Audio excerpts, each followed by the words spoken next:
what we're doing nationally for having this preliminary report,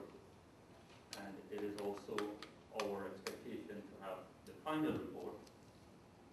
because we see this as an important tool in moving forward as we develop, and we want to develop a first-class extractive industry, learning from the lessons of others, but also ensuring that we have maximum benefit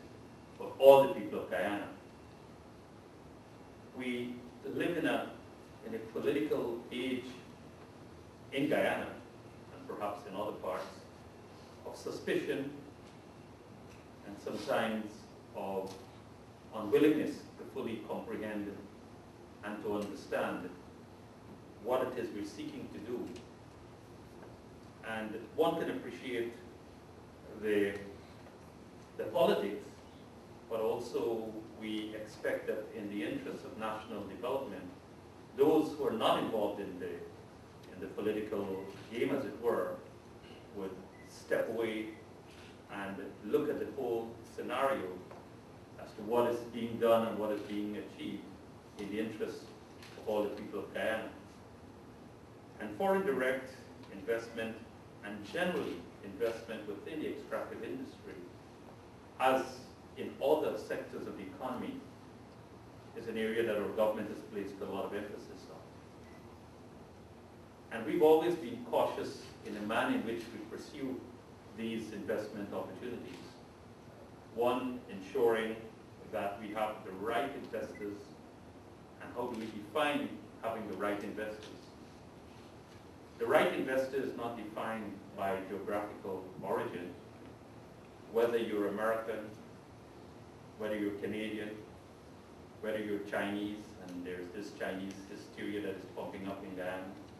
whether you're Indian, and sometimes you have the Indian hysteria too being pumped up by different interest groups,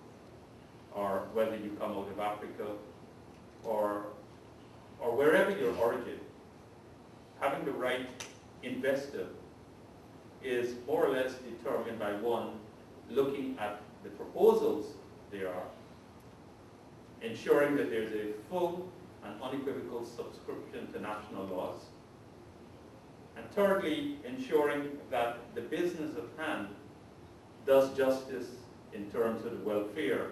of the country, but more importantly, ensuring that in its manifestation, development, and its utilization, that the future well-being of the country is not hampered in any way. And from time to time too, one of the common complaints investors would have, and I want to be a bit general, then I'll come back to foreign direct investors, is that perhaps we are too slow, or perhaps there are many too agencies that are involved, or perhaps the permitting process itself is too elaborate. And whilst it is our intention, and we have the president of the Guyana Manufacturers and Services Association and other private sector persons who would from time to time be involved in another process. We have a national competitiveness process, whereby one of the key objectives of that competitive process was reducing the time frame within which, and the red tape and the bureaucracy and all the other problems associated with doing business in Guyana. But that would be a common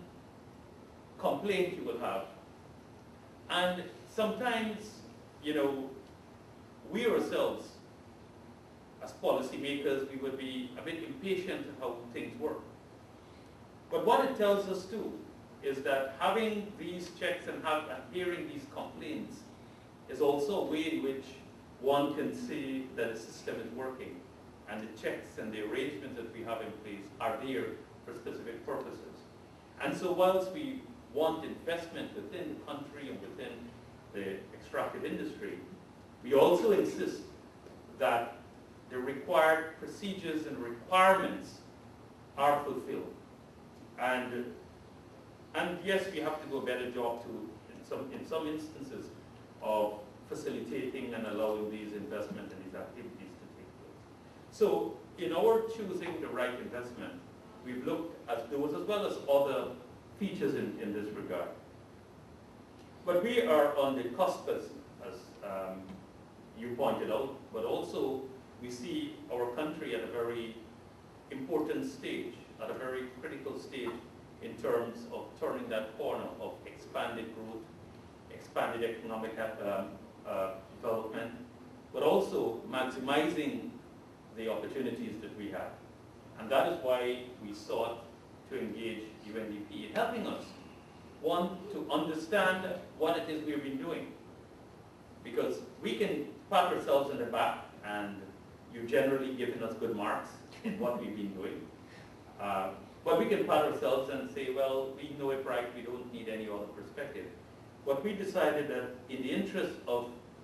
and the anticipation of expanded growth that you pointed out, and those are just in some areas of the extractive industry, but if you look at the country as a whole, where we expect there are other growth poles in the national economy, we wanted to ensure that our engagement on what we're doing, particularly as it relates to foreign investment, that we are doing what is best for the country, we learn from the examples elsewhere, and as we move forward, we take a critical look at our policy and our policy instruments. You've listed a number of recommendations, and some of those recommendations we have already put some attention to, but we need to, as it were, to ensure that we are much more efficient in the implementation of those, and also have a sustained arrangement in place to so monitor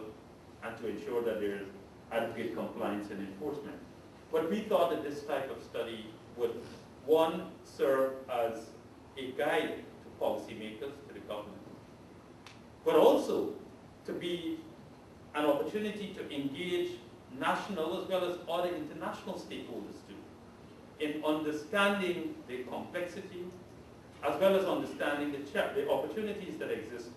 in terms of how do we advance and how do we move forward in managing foreign investment, particularly in this sector, a sector that is very sensitive from the social and the environmental aspects, as you've also pointed out in this regard. So the report itself, we hope, will be a catalyst as such, one for investors' confidence,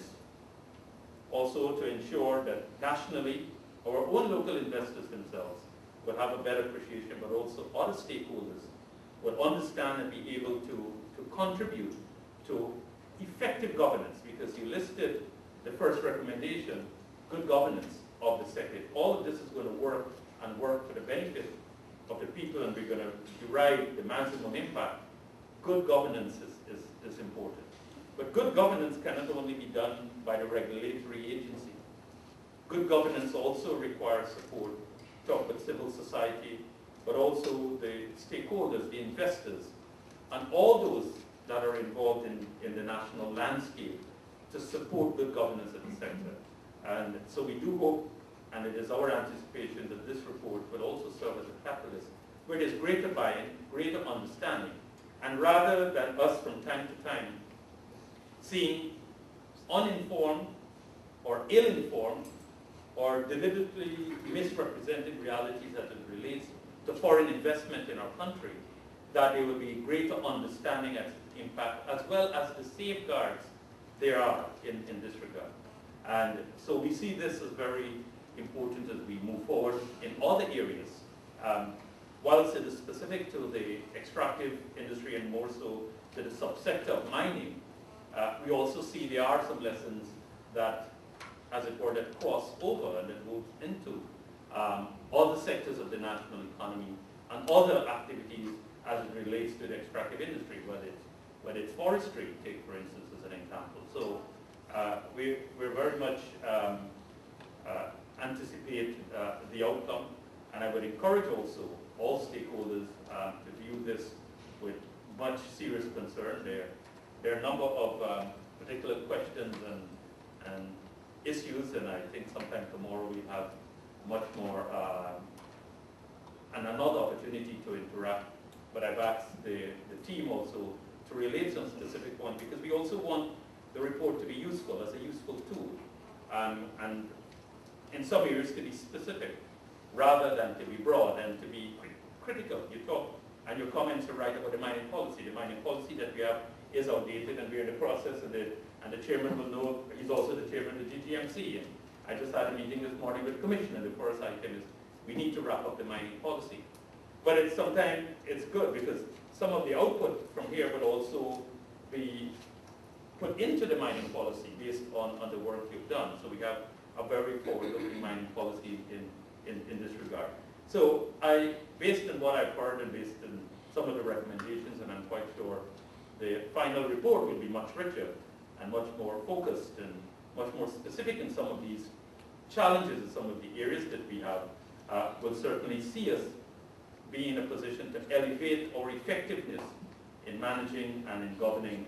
the sector as a whole, especially looking to the future of our country, especially where we want to ensure, and I must repeat this common theme, to ensure that what we do it right, not only for today, but also we do it right for the future generation. Thank you very much.